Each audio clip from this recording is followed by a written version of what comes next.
Bonjour à toutes et à tous, c'est Romain Daubry de la salle des marchés de Bourse Direct pour notre brief et analyse graphique. Nous sommes le 11 janvier, il est 16h56 et on va faire un point sur des marchés qui viennent de prendre connaissance d'un chiffre d'inflation qui avait pour la première fois depuis longtemps augmenté aux États-Unis. Pas de panique pour le moment, mais un petit contre-pied à l'ouverture qu'on va observer ensemble. Merci à toutes et à tous pour vos likes, vos retweets, vos partages, vos commentaires toujours positifs.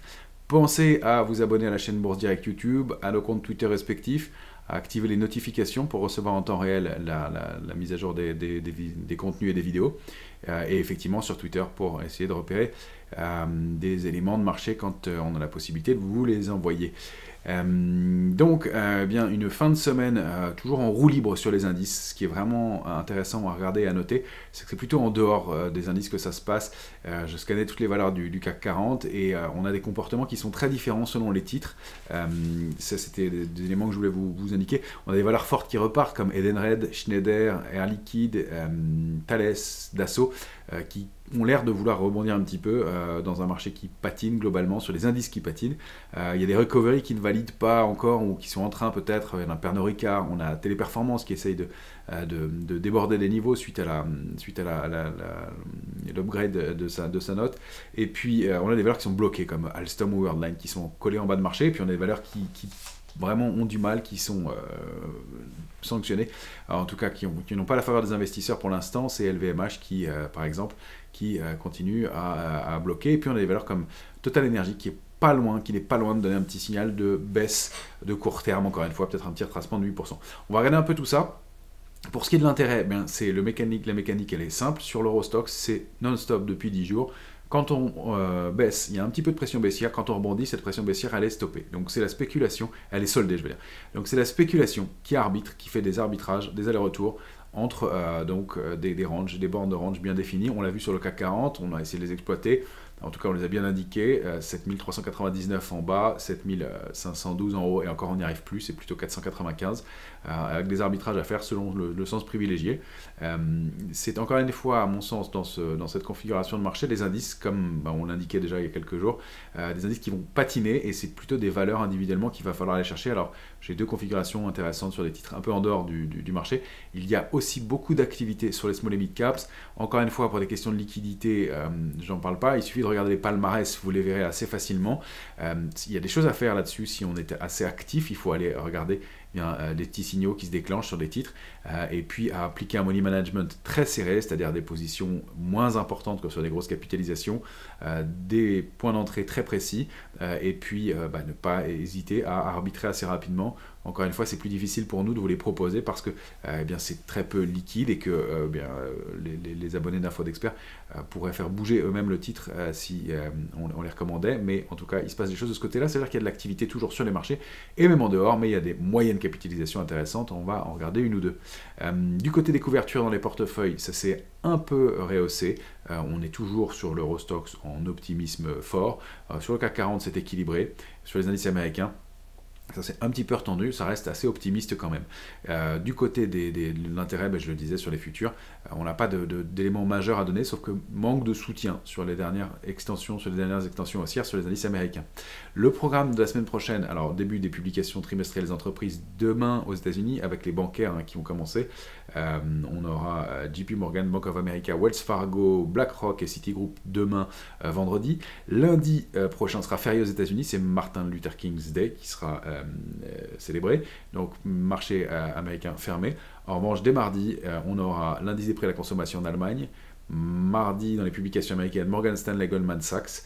Mercredi, on aura le PIB chinois et puis l'indice des prix à la consommation en Europe, donc toujours le marqueur de l'inflation. Les ventes au détail, chiffre d'inflation intéressant aux États-Unis, mercredi toujours. Jeudi, ce sera l'indice de la Fed de Philadelphie. Et puis, on aura vendredi l'indice des prix à la consommation. Non, je vous dis une bêtise, il n'y aura pas de publication majeure. Ce sera demain. Je vérifie mon calendrier, pardonnez-moi une seconde, j'ai un petit doute, c'est peut-être ça.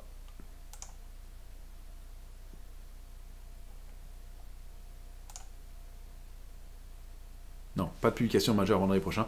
Ce sera demain, prix à la production et indice des prix à la consommation prêts à la production aux États-Unis et indice des prix à la consommation en France.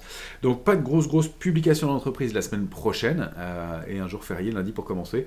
Donc des marchés qui sont un peu en stand-by pour l'instant. On va aller voir tout de suite la configuration du S&P qui bien invite un peu à la prudence. Alors je sais que je suis prudent depuis quelques temps, mais même si on retouche des tops historiques, bien, le marché a quand même du mal manifestement à accélérer sur les indices américains. Je ne parle pas des indices européens qui sont eux-mêmes collés, on va dire. Alors vous avez à l'écran le S&P 500 en journalier.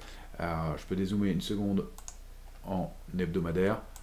On a eu donc cette configuration la semaine dernière, accélération haussière, petit gap baissier très rapidement comblé à l'ouverture en début d'année, cette bougie d'indécision, rebond, et puis on a même formé un nouveau plus haut à 4798,50 sur le S&P, et vous voyez pour l'instant les vendeurs reprennent légèrement la main en cette fin de semaine. Rien d'alarmant pour l'instant, mais voilà, on bute contre 4792. J'ai enlevé la résistance majeure à 4798 pour pas que ce soit trop lourd visuellement, mais on a bien 4778 qui est ici, juste en dessous, donc 4778, 4792, vraiment niveau clé sur le S&P. Si eh bien, on parvient à déborder ce niveau de 4792, on peut aller former l'extension, pourquoi pas, alors en direction de... j'ai l'impression que mon... Voilà, pardon, celle-là n'est pas bonne. C'est celle-ci qu'il faudra regarder. Voilà, donc, sortie du range éventuel sur le S&P, 4887 en haut, si on déborde 4792. Tant qu'on est entre 4698 et 4792, c'est trading range. 4743, ce serait une première alerte. Et en dessous, eh bien, donc, accélération baissière, la cible de la baisse, ce serait 4603, 604. Voilà, 4604, cible de baisse. Pour l'instant, c'est pas confirmé, mais on a pour l'instant un éventuel avalement baissier. La bougie du jour est peut-être en train d'englober en haut de marché la bougie de mercredi. Donc à suivre, il faudra voir en clôture, ça n'est pas clôturé pour l'instant, à surveiller. Mais vous voyez ce contre-pied, on ouvre plus haut et on clôture peut-être plus bas. Si on clôture sous la médiane de la bougie de la veille, ce sera une couverture en nuage noir, c'est un signal à prendre en compte aussi, encore une fois, avec cet échec contre le niveau de 4792 pour le deuxième jour d'affilée. Donc pas d'alerte majeure, mais des niveaux à surveiller, très techniques, et donc ce dernier support à 4689 avant une petite baisse complémentaire, ça donne 2 à 3% de baisse, je crois, sur le S&P au maximum. Rien de, voilà, 3,20 de baisse. Il n'y a rien de gravissime dans le contexte, mais voilà, un petit signal d'invalidation peut-être en cette fin de semaine. Encore une fois, je ne cherche pas à trouver de l'invalidation ou de la faiblesse dans les indices, je cherche à lire ce que me donnent les graphiques. Alors le Nasdaq, lui, il a été impressionnant parce que une couverture en nuage noir comme celle qu'on a évoquée ensemble la semaine dernière, c'est vraiment un signal fort, mais le gap a été largement comblé hier. On est allé clôturer ponctuellement au-dessus. Pour l'instant, on navigue à l'intérieur du gap. Donc pour l'instant, voilà, ce signe de faiblesse qui aurait pu donner un mouvement de baisse complémentaire a déjà été invalidé. Les titres sont forts sur les indices technologiques américains. Maintenant, encore une fois, il y a des titres qui surperforment très nettement. On voit Nvidia, qu'on va regarder juste après, qui donne une configuration intéressante. Donc là, voilà, même comportement, on ouvre plus haut. Pour l'instant, on est en train de naviguer à l'intérieur de la bougie de la journée précédente, de mercredi. Voilà, petit signe de contre-pied, encore une fois, sur fond de publication d'inflation un peu supérieur au consensus. Rien de méchant, mais à surveiller. On a toujours la cible potentielle de cette sortie de biseau, même si on a eu un puissant rebond, même si le gap hebdomadaire a été complet ici. En revanche, si on arrive à déborder 16 966, on a la possibilité de dupliquer le range dans lequel on vient d'évoluer par le haut. Dans ce cas-là, on peut aller chercher l'extension de la même façon que sur le S&P, et pourquoi pas continuer à payer sur le Nasdaq et aller chercher des extensions en direction de 17 588. C'est à surveiller. Pour l'instant, ça n'est pas fait. Il va falloir trouver le momentum pour ça, et je ne suis pas certain qu'on l'ait tout de suite, mais bon, le marché est plein de surprises. À la baisse, ce serait à nouveau notre cible baissière aux alentours de 15 788, 15 760. Donc si on rompt 16 360. Pour l'instant, encore une fois, rien de plus qu'un petit contre-pied à l'ouverture en amont de la saison des publications trimestrielles des entreprises. Il n'y a rien de méchant, mais un petit signal à surveiller. On remarque sur le Dow Jones éventuellement une éventuelle épaule tête épaule en haut de marché. Alors, pardon, beaucoup de traits sur le Dow Jones, mais là vous l'avez en journalier. Épaule, tête et éventuellement épaule en train de se former ici, assez harmonieuse. Voilà, hein, ici. Donc si on rompt la ligne de coup à 37 306, je vais supprimer des traits, eh bien on a des chances d'accélérer pour aller chercher 36 710. Ça ne sont pas des mouvements très très importants, hein, ce serait de l'ordre de 2-3%, 2,2% sur le Dow Jones. Il n'y a rien de méchant, ce n'est qu'une consolidation dans un marché qui reste relativement fort et qui est peut-être dans une situation tout simplement d'attente. Si on regarde la volatilité, elle n'est pas très tendue non plus.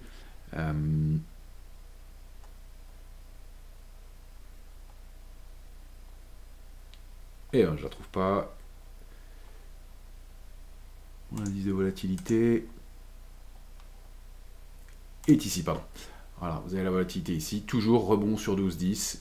Attention donc à cette mèche passe et cette possibilité d'accélération à la hausse pour la volatilité. Tant qu'on est donc, on avait donné déjà plusieurs fois les niveaux, 12-10, hein, on est toujours en zone de complaisance actuellement. On n'est pas en euphorie. On est sorti aussi de ce biseau. On peut supprimer maintenant. Voilà, on n'est pas en euphorie, on est en complaisance, mais dès qu'on touche le niveau de 12-10, bien, on voit des petites réactions. Donc attention à un petit pic de hausse de la volatilité pour aller chercher pourquoi pas 15,40 et des extensions en direction de 16,30. Rien d'anormal, de retourner en zone d'optimisme, ce serait même plutôt sain, mais on a bien vu qu'on peut rester longtemps dans des zones de complaisance du côté des couvertures. Pour regarder quelques valeurs américaines, je voulais vous montrer Nvidia, on l'a évoqué récemment. Et ça fait partie des titres forts évidemment en ce moment, avec un parcours haussier qui est impressionnant. Donc Nvidia, elle n'avait rien fait depuis le mois de juin, elle stagnait entre 403,20 et 499,20. Elle a eu un changement de comportement au mois de décembre, quand elle a baissé, buté contre la borne haute du range, qu'elle est revenue sur la médiane à 450 et qu'elle a rebondi cette fois-ci, donc elle n'est pas allée chercher le bas du range. Ça c'était un signe de force, on l'avait signalé, et donc d'accélérer au-delà de 499,20, ça permet de dupliquer ce range 403,20, 499,20 par le haut, et la cible se situerait aux environs de 594, donc encore un petit potentiel haussier, même si là aujourd'hui il y a un petit coup de frein sur le mouvement, ça reste haussier, et ça fait partie des titres évidemment qui sont fort en ce moment. Si on regarde Alphabet, pareil, elle va former des nouveaux plus hauts. Alors il y a eu un biseau, une petite accélération baissière. Elle se reprend, elle bute contre 143,70, c'est un gros niveau de résistance. Donc encore une fois, peut-être un peu d'attentisme dans la saison de publication des résultats. On n'a pas de figure de retournement sur le titre. Au mieux, peut-être une consolidation entre 133,30 et 143,70. Il n'y a rien de méchant. Apple, elle a effectivement rebondi sur 181,60.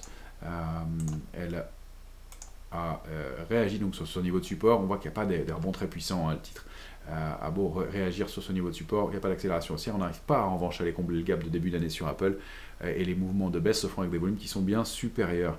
On peut regarder aussi Microsoft, qui elle continue à former les nouveaux plus hauts. Pareil, le trading range 365,99, la cible légitime suivante c'est 405,20, toujours un parcours haussier fort et solide pour le titre. Vous voyez, on n'a pas les mêmes comportements selon les fameuses GAFAM, et c'est ça qui est intéressant de regarder dans ce marché. Je voulais jeter un œil à Tesla, qui me semble-t-il patine un peu. Ouais, effectivement, elle a rompu 233,40, donc il y a des chances qu'elle consolide un peu plus. Le prochain support 217,90, 206,60 en dessous. Donc attention, un mouvement de consolidation. Vous voyez qu'au sein de ce secteur, on n'a pas les mêmes comportements. Il manque Amazon, il me semble, qui a dépassé 149,57, qui pour l'instant fait peut-être une étoile filante. Après, bon voilà, des gaps, et a besoin de consolider probablement dans des volumes qui sont toujours, qui ont été un petit peu plus lourds dans la séquence baissière d'ici que dans le rebond. Mais il n'y a rien de très alarmant encore. Elle peut consolider un peu, mais ça reste un titre qui lui est fort. Voilà ce que je vais vous montrer donc pour illustrer cette idée que sur les indices ça peut patiner, sur les valeurs il y a peut-être des choses à faire. Je vais vous en montrer d'autres aussi en Europe. On va aller faire un saut sur l'Eurostoxx. Eurostoxx 50, bon, il est toujours dans son trading range. J'insiste pas énormément parce que voilà, on bute sur la médiane à 4505, hein, les scénarios sont vraiment propres, 505. On revient vers probablement le bas du range 4411 qu'on n'a pas encore vu. Il ne se passe rien depuis qu'on a rompu 4505, si ce n'est que ça reste une résistance et que eh bien, on rebaisse à chaque fois qu'on parvient à y retourner, ce qui n'est même pas toujours le cas. Le range est limité pour l'instant, pas d'alerte tant qu'on ne casse pas 4411, c'est notre alerte de court terme avec une accélération 4320 qui serait l'alerte de moyen terme. Alors on repasserait dans le range d'en dessous, pareil, pas évident que le marché aille replonger sur ces niveaux-là, mais encore une fois, vous voyez cette mèche du jour qui donne un peu de faiblesse. Et puis ces arbitrages, hein, j'insiste là-dessus parce que la lecture de la position ouverte nous aide vraiment à constater que quand l'Eurostoxx monte, la position ouverte diminue. Dès qu'il rebaisse, la position ouverte augmente. Ça se neutralise par solde. On a la même position ouverte quasiment, qui est toujours assez faible d'ailleurs, hein, autour de 2 700 000 contrats sur l'Eurostoxx, ce qui n'est pas énorme, hein, 4 millions et demi au cours des 2 années précédentes. Donc il y a toujours un déficit d'intérêt, mais voilà, un scénario qui est plutôt légèrement à la main des vendeurs, même si on n'a pas de stratégie baissière forte. On va regarder notre futur CAC 40. Lui, il est toujours en 14 heures, eh bien, dans sa zone de consolidation courte. Hein, on l'avait évoqué lundi, ça n'a pas vraiment changé. On n'arrive pas à aller rechercher à 512, c'est plutôt 495,5, et encore aujourd'hui même pas. On va pouvoir rebaisser notre niveau d'un cran, c'est 4492. En dessous, en revanche, ben, on n'arrive pas à décoller, et donc en dessous, on est dans ce range 399, même s'il a été testé, a été réintégré assez rapidement. Donc pour l'instant, pas terrible cette configuration, puisqu'on a des chances de rompre l'alerte de court terme et d'aller accélérer un petit peu pour aller chercher la zone 284-331. J'ai essayé de réajuster avec des niveaux, mais c'est 284-331 la cible probable légitime si on duplique le range par le bas, peut-être un petit peu moins. Alerte déclenchée. Si on y va. Des alertes qui se déclenchent probablement, ouais, voilà, sur le Nasdaq qui rebaisse un peu au moment où on en parle. Donc attention, effectivement, on a toujours ces anticipations très fortes, hein, des opérateurs quant aux baisses de taux, et puis bah, les chiffres économiques, les économistes le confirment, les chiffres et les publications macroéconomiques ont l'air de confirmer qu'il est peut-être un peu tôt pour anticiper autant de baisses et des baisses aussi rapides des taux. Donc bien, il pourrait y avoir un peu de déception. Encore une fois, ce sont des publications trimestrielles des entreprises qui va donner le là, mais on voit que voilà, le mouvement n'est pas terminé. La faiblesse qu'on détecte depuis quelques jours eh bien, est justifiée. Je voulais vous montrer quelques titres, 2 titres qui me paraissent intéressants. Il y a Elis, qu'on a recommandé aujourd'hui. Voilà. Alors Elis, je vais dézoomer pour avoir une vision plus globale du titre. Elle a un très beau parcours de rebond. Elle s'est inscrite dans un trading range 15,47, 18,90. Elle a retracé, rebondi sur ce support, et là elle tente de sortir par le haut du range pour aller viser 22,32, pourquoi pas. Moi j'y vois, quand on dézoome sur Elis, eh bien une épaule, tête, épaule inversée, sortie, throwback, et donc peut-être accélération qui lui permettrait d'aller chercher beaucoup plus haut avec des niveaux à 27,88. Voilà le genre de dossier qui peut paraître intéressant pour la suite, même si eh bien, le petit coup de frein qu'on constate aujourd'hui peut être plus intéressant. Alors là, c'est Nexans. Nexans, elle évoluait au sein d'un canal haussier, elle a rompu ce canal, elle oscille autour, et là, il y a peut-être une structure de retournement qui se met en place. On a eh bien, un peu de hausse avec un peu d'accumulation dans les volumes depuis quelques jours. C'est assez ténu. Je zoome un peu. On peut y voir une structure de retournement haussière en épaule, tête, épaule inversée aussi. On a du mal à déborder la ligne de coup, en tout cas le marché l'a bien observé depuis que je l'ai tracé tout à l'heure. Pareil, on n'a pas des parcours énormes, mais ça peut faire partie des recoveries à surveiller dans les jours qui viennent, en fonction aussi des publications. La cible pour Nexans, ce serait 99,90. Évidemment, invalidé, première alerte si on revenait dans la zone de gap ici, et invalidation complète du scénario sous 73,45. On a un ratio risque-rendement qui est intéressant. Voilà pour aujourd'hui ce que je voulais vous montrer. Donc sur le CAC, hein, je vous l'ai dit en introduction, on regarde les valeurs individuellement. Encore une fois, celles qui sont fortes, eh bien, ont l'air de vouloir poursuivre. Celles qui sont fortes récemment, je ne parle pas des fortes historiquement, encore une fois, j'insiste, LVMH a l'air de patiner plus que les autres, par exemple. Total Energy, peut-être un petit signal de baisse qui nous a permis de tenter une stratégie un peu spéculative, agressive à la baisse, pour 8% de baisse environ. Mais il n'y a rien de dramatique pour l'instant, juste plutôt une phase de consolidation, de digestion, parce que le marché n'arrive pas à trouver le momentum pour poursuivre. Excellente fin de semaine à toutes et à tous, on se retrouve dès lundi pour la suite et de nouvelles aventures.